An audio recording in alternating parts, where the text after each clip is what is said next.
3:30க்கு வரேன்னு சொன்னார். மணி இப்போ 6:45 ஆச்சு. இப்போ தான் வந்தார். இவ்வளோ லேட்டாக வந்ததும் இல்லாமல் இப்போவே நான் பர்மிஷன் போட்டு தான் வந்தேன்னாரு.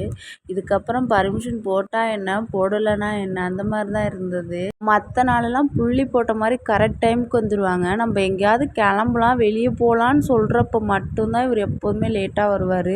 இல்லை எங்கள் வீட்டில் மட்டும்தான் இப்படியா இல்லை எல்லா வீட்லேயும் இப்படி தானான்னு தெரியல. பாவம் ஆதிரே தான் தூங்கிட்டு இருந்தாங்க. தூங்கிட்டு இருந்தவளையும் தூக்கிக்கிட்டு ஒரு வழியாக கிளம்பி போயாச்சு.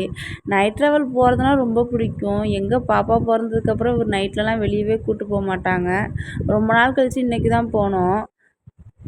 எதுக்கு போகிறோன்னா பாப்பாவுக்கு சின்னதாக ஒரு கோல்டு எடுக்கலான்ட்டு தான் போனோம். பாப்பாவுக்கு வாங்கிட்டு அப்படியே எனக்கு கொஞ்சம் தேவையான திங்ஸ் எல்லாம் இருந்தது. அதெல்லாம் நான் வாங்கிக்கிட்டு அடுத்து எங்கே கிளம்பிட்டோம்னா துணி கடைக்கு தான். எனக்கு ஒரு சாரீ எடுக்கணும். ஒரு நல்ல விஷயத்துக்காக இந்த சாரீ எடுக்கிறேன். இந்த நல்ல விஷயத்த நல்லபடியாக முடிக்கணும்னு கடவுள்கிட்ட வேண்டிக்கிறேன்.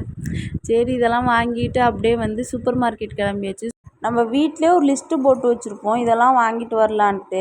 ஆனால் நான் எப்போதுமே அந்த லிஸ்ட்டில் இருக்கிறதோட எக்ஸ்ட்ரா தான் வாங்கிட்டு வருவேன். நான் எப்போ சூப்பர் மார்க்கெட் போனாலுமே வீட்டுக்கு தேவையான திங்ஸ் வாங்குறத விட தேவையில்லாத திங்ஸ் தான் அதிகம் வாங்கிட்டு வருவேன். நான் அவங்களுக்கு அதை செஞ்சு தரேன் இதை செஞ்சு தரேன் புதுசாக ட்ரை பண்ணலான்ட்டு இவரையும் பிரெயின் வாஷ் பண்ணி எல்லாம் வாங்க வச்சுட்டேன். நம்ம வாங்குறது கூட பெருசாக தெரியல. ஆனால் அந்த பில் பே பண்ணுறதுக்கு க்யூவில் நிற்கிறது தான் ரொம்ப கஷ்டமாக இருக்குது. சரி எல்லாமே வாங்கிட்டு ஒரேடியாக பேக்கப் பண்ணி எல்லாம் கிளம்பியாச்சு. நாங்கள் வீட்டிலேருந்து கிளம்புறப்ப மணி 7, திரும்பி வீட்டுக்கு போகிறப்ப மணி 10:30 ஆயிடுச்சு. அப்புறம் என்ன வீட்டுக்கு போனோன்னே வாங்கிட்டு திங்ஸ் எல்லாம் எல்லாமே எடுத்து வச்சுட்டு இதில் வேறு டின்னர் வேறு செஞ்சு சாப்பிட்டுட்டு பாப்பா தூங்க வச்சுட்டு நாங்களும் தூங்கிட்டோம்.